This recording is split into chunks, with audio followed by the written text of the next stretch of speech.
All right, so the first things that we need to understand about the brain is it does three things for us. It takes in inputs, it interprets those inputs, and it creates an output. So let's think about inputs here for a second.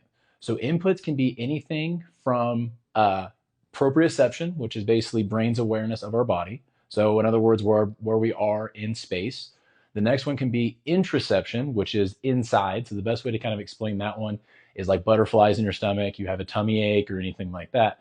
The next and final one can be what's called extraception. And the best way to kind of understand that is think about our senses. We see something, we hear something, we taste something, we touch something. All of these inputs are coming in to our brain.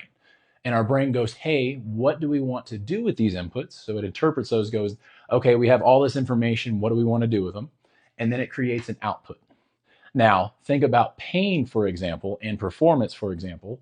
Pain is a protective output. So if you're experiencing pain somewhere, it can be you might have an input problem, like you need some more stimulus on a certain area, an actual interpretation problem. So maybe somewhere in that motion is something might be lacking. So we might need to look at other parts of the brain.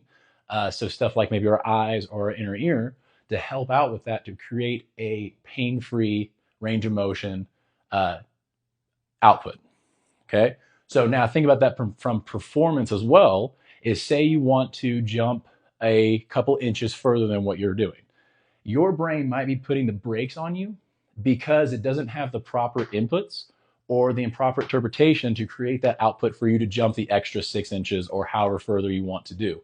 So you might change up the inputs. So say you're noticing that your leg on or your left calf is having issues, you might add some vibration to that area to get your brain more aware of that area. It interprets going, I understand what's going on down there now. I feel more comfortable with you getting that extra 6 inch leap in your jump. So we changed an input.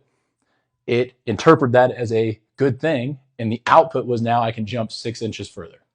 So that is our brain in a nutshell. It takes in inputs, it interprets those inputs, and then it creates an output. All right.